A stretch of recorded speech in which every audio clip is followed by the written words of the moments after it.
Hello everyone, আমি শামিমা চলে এসেছি একটা ওয়াটার কালার টিউটোরিয়াল ভিডিও নিয়ে।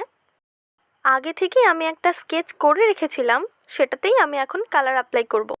রং তুলি নিয়ে আমি বসে পড়েছি। এখন আমি প্যালেটে থাকা ড্রাই রঙগুলোকে ভালো করে ভিজিয়ে নিলাম এবং কালার মিক্স করছি। প্রথমে আমি স্কিন কালারটা বানানোর জন্য ব্যবহার করেছি রেড এবং সামান্য পরিমাণ ব্রাউন ও সাথে বেশি করে জল নিয়েছি। জলের পরিমাণটা বেশি নিয়েছি কারণ কালারটা যেন একটুখানি লাইট হয়, কারণ প্রথমেই যদি ডিপ করে ফেলি সেখান থেকে আর কালারটাকে লাইটে আনা যাবে না। ওয়াটার কালারের ক্ষেত্রে লাইট থেকে ডিপে আসতে হয় সব সময়, আমিও সেটাই করছি। এবার চলে আসছি পরবর্তী স্টেপে। এখন আমি রং বানাচ্ছি ব্লু রেড ব্রাউন মিক্স করে হেয়ারে অ্যাপ্লাই করার জন্য কালারটা বানিয়ে নিলাম। এখন আমি অলরেডি হেয়ারে অ্যাপ্লাই করতে শুরু করে দিয়েছি। প্রথম স্টেপেই আমি অল্প অল্প করে ডিটেল অ্যাড করছি হেয়ারে।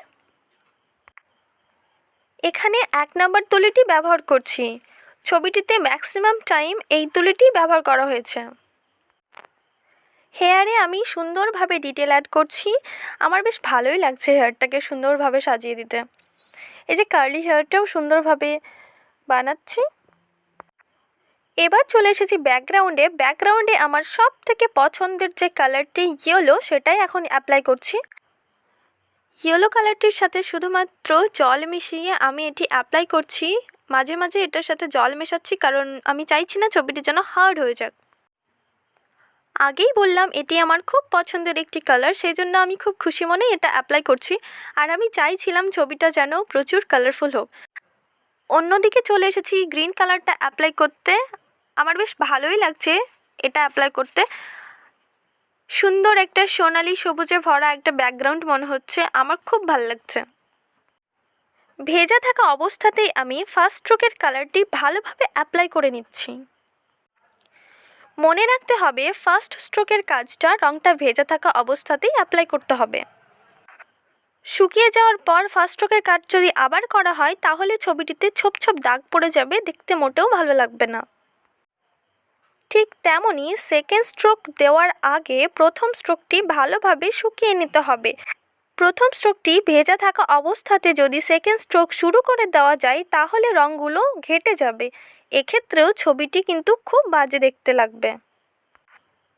এই ছবিটির মোস্ট বিউটিফুল পার্টে আমি অলরেডি কালার করা শুরু করে দিয়েছি। এই বিউটিফুল পরিটির বিউটিফুল পাখনাতে আমি কালার অ্যাপ্লাই করছি। এখানে ইউজ করেছি শুধু ব্লুটার সাথে হালকা একটু জল মিক্স করে এটা আমি অ্যাপ্লাই করছি। এখন আমি ধরে ধরে কালারটি অ্যাপ্লাই করছি ভালোভাবে, কালারটি যেন একেবারে দাগের বাইরে না যায় সেই দিকেই লক্ষ্য রাখছি। এখানে আমি পরিমাণ মতো জল দিয়ে রঙটিকে রেডি করে নিচ্ছি। তারপরে আমি আবারও অ্যাপ্লাই করছি। এখানে আমি কালারটি ধরে ধরে অ্যাপ্লাই করছি কারণ হেয়ারের যে কালারটা আছে তার থেকে ব্লুটা একটুখানি গাঢ় রয়েছে। কোনোভাবেই যেন রঙটা হেয়ারের সাথে মিশে না যায়, সেই জন্য আমি আস্তে আস্তে কালারটা অ্যাপ্লাই করছি। আমার ভিডিও তোমাদের কেমন লাগে জানাতে ভুলবে না কিন্তু। এই ভিডিওগুলো যদি হেল্পফুল হয় চ্যানেলটিকে অবশ্যই সাবস্ক্রাইব করে দিও। তোমরা আমার সাথে থেকো, এই চ্যানেলে পর আর্ট রিলেটেড ভিডিও আসতে থাকবে। পরবর্তী ভিডিওটা খুব তাড়াতাড়ি আসবে। আর হ্যাঁ, তোমরা কে কে আমার ভিডিও দেখার জন্য অপেক্ষা করো একটু জানাও তো আমায়। তোমাদের কমেন্টসগুলো আমাকে নতুন ভিডিও বানাতে প্রচণ্ড উৎসাহিত করে। তোমরা আমার সাথে থেকো ও আমাকে এভাবেই উৎসাহ দিতে থাকো। আমি এখনো পর্যন্ত নতুন কিছু শিখছি ও জানছি। আমি চাইছি আমার এই নতুন কিছু শেখার জার্নিতে তোমাদেরকেও সাথে নিয়ে চলি এবং আমি যেটুকু জানছি সেটাই তোমাদের সাথে শেয়ার করি। এতে করে তোমরা যদি একটুখানি উপকৃত হও, সেটাই আমার আসল উদ্দেশ্য। ডানাটার মোটামুটি প্রথম স্ট্রোক কমপ্লিট হয়ে গেছে। এখন আমি চলে এসেছি হেয়ারে এখন যে কালারটি অ্যাপ্লাই করছি সেটি আমি বানালাম ব্লু গ্রিন রেড ব্রাউন, এগুলো মিক্স করে কালারটিকে প্রচুর ডিপ করলাম। তারপরে আমি অ্যাপ্লাই করছি অ্যাজ এ শ্যাডো হিসেবে। এখানে আমি একটু একটু করে ডিটেল অ্যাড করছি। ডিটেল ছাড়া তো আমার একদমই ভালো লাগে না, তাই আমি নিজের ইচ্ছে মতো ডিটেল অ্যাড করছি। হেয়ারটাকে আরও সুন্দরভাবে ফুটিয়ে তুলছি।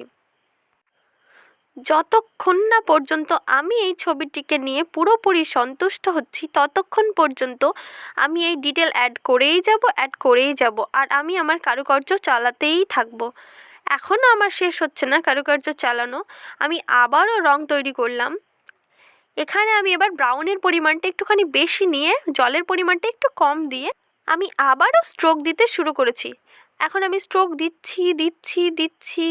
আচ্ছা, আমি আরও স্ট্রোক দিচ্ছি। এবার আমি ভালোভাবে লাইট অ্যান্ড শ্যাডোটা ফুটিয়ে তুলছি। মোটামুটি হেয়ারের সেকেন্ড স্ট্রোক আমার শেষের দিকে। এবার আমি নতুন করে আবার কালার বানাচ্ছি। ব্লু কালারটাতে হালকা করে জল মিক্স করে কালারটি ভীষণ লাইটভাবে অ্যাপ্লাই করছি। এভাবেই আমি হালকা করে অ্যাপ্লাই করতে থাকবো এবং পুরো সাদা অংশটা আমি এই রং দিয়ে ঢেকে দেবো। পেপারে যদি রঙের পরিমাণটা একটু বেশি পড়ে যায় তাহলে সঙ্গে সঙ্গে জল নিয়ে রঙটিকে হালকা করে দেবো এবং সেইভাবে গোটাটায় অ্যাপ্লাই করে নেব। আমি আস্তে আস্তে কালারটি অ্যাপ্লাই করছি এবং চেষ্টা করছি যেন সাদা অংশটির মধ্যেই রঙটি লাগে।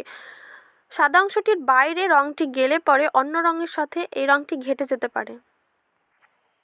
পরীর ডানাতে রং অ্যাপ্লাই করা মোটামুটি কমপ্লিট। এখন চলে যাব নতুন কালার অ্যাপ্লাই করার জন্য। এই কালারটি বানাতে আমি ব্যবহার করেছি পিঙ্ক ও ব্লুর মিশ্রণটা। কালারটি প্রথমে হালকা করে অ্যাপ্লাই করে নেব। এখানেও চেষ্টা করব রঙটি যেন বাইরে না বেরোয়। এখন আমি পিঙ্কের সাথে পরিমাণ মতো জল মিশিয়ে কালারটি হালকাভাবে অ্যাপ্লাই করছি ড্রেসে। এভাবেই আমি কালারটি পুরো ড্রেসে অ্যাপ্লাই করব স্টেপ বাই স্টেপ। কালারটি বেশ ভালোই লাগছে ড্রেসটাতে।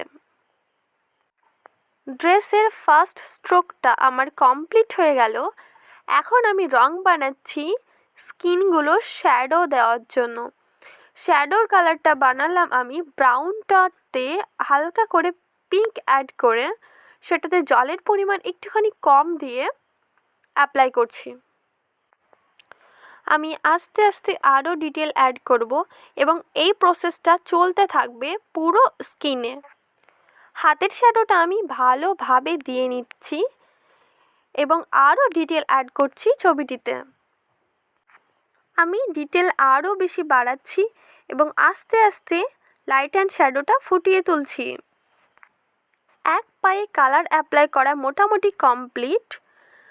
এই রঙটি বানানোর সময় খেয়াল রাখতে হবে জলের পরিমাণটা যেন খুব অল্প হয়। আস্তে আস্তে আমি আরও ডিটেল অ্যাড করছি। নেক্সট স্টেপের জন্য এবার আমি পিঙ্ক কালারটাকে ভালোভাবে জল দিয়ে মিক্স করে নিলাম এবং এতে জলের পরিমাণটা হালকা করে দিয়েছি। এবার কালারটা আমি অ্যাপ্লাই করছি ড্রেসের সেকেন্ড স্ট্রোক হিসেবে। কালারটা খুব গাঢ় থাকার কারণে এটা আমি আস্তে আস্তে অ্যাপ্লাই করব ড্রেসটাতে। এভাবেই আমি পুরো ড্রেসটা কমপ্লিট করব একই প্রসেসে। একটু একটু করে ডিটেল অ্যাড করব এবং আমি আগের দিকে এভাবেই ছবিটি আমি আঁকা কমপ্লিট করব। আপার পোর্শনে কালার অ্যাপ্লাই করা আমার মোটামুটি কমপ্লিট। এবার আমি চলে যাব লোয়ার পোর্শনে। এখানেও আমি আস্তে আস্তে কালারটা অ্যাপ্লাই করব। এখানেও আমি ধরে ধরে কালারটা অ্যাপ্লাই করব ও যতটা পারবো ডিটেল অ্যাড করব। আমি তো আগেই বলেছি ডিটেল অ্যাড করতে আমার ভীষণ ভালো লাগে। এখানেও আমি তাই করছি, নিজের মতো করে আমি ডিটেলগুলো অ্যাড করছি। আস্তে আস্তে করে আমি জামাটি কমপ্লিট করে ফেলছি। এখন আমি একটু একটু করে শ্যাডো অ্যাড করছি। ড্রেসটায় আমি আরও ডিটেল অ্যাড করছি এবং এটাকে আরও সুন্দর করে তোলার চেষ্টা করছি। ওয়াও, এটা আসলেই সুন্দর লাগছে। এবার আমি আরও শ্যাডো অ্যাড করছি। এই শ্যাডোটি বানাতে আমি ইউজ করেছি রেড অ্যান্ড ব্লুটা ভালোভাবে মিক্স করেছি এবং হালকা পরিমাণে কালারটা আমি অ্যাপ্লাই করছি। ব্লু অ্যান্ড পিঙ্ক মিক্স করে যে কালারটি আমি পেয়েছিলাম ওই পার্পল কালারটি আবার এখানে অ্যাপ্লাই করছি। আগের থেকে একটুখানি গাঢ় করে আমি ডিটেল অ্যাড করছি। এবার আমি আমার পরীটির মেকআপ করতে চলেছি। এখন আমি অ্যাপ্লাই করছি লিপস্টিক। যদিও এটা প্রথম স্ট্রোক চলছে, এখন আমি আইশ্যাডোটা কমপ্লিট করে নিলাম। এবার আমি চোখ বানাবো। চোখে আমার প্যালেটে পড়ে থাকা যত রকম কালার আছে, ব্লু, গ্রিন, রেড, এগুলো মিক্স করে একটু একটু করে আমি টাচ দিতে থাকবো। স্টেপ বাই স্টেপ একটু একটু করে এখানে আমি ডিটেল অ্যাড করছি এবং চোখটাকে যত সুন্দর করা যায় ততটা সুন্দর বানাচ্ছি।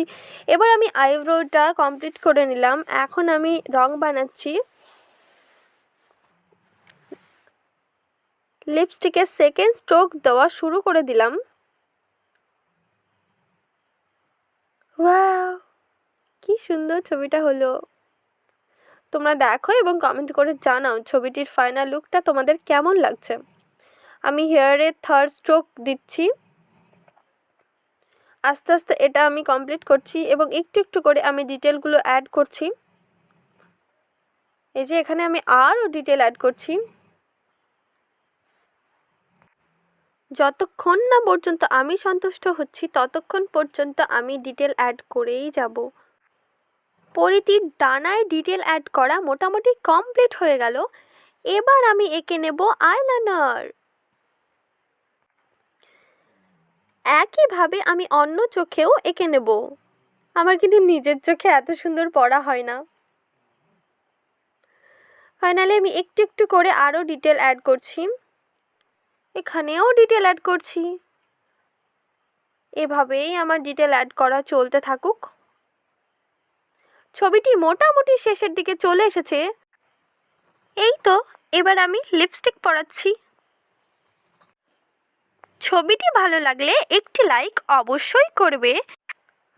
তোমরা কারা কারা আমার ভিডিওটা দেখছো সেটা আমাকে জানিও। এতক্ষণ সাথে থাকার জন্য থ্যাংক ইউ সো মাচ। খুব শীঘ্রই আসবো নতুন একটা ভিডিও নিয়ে। বাই।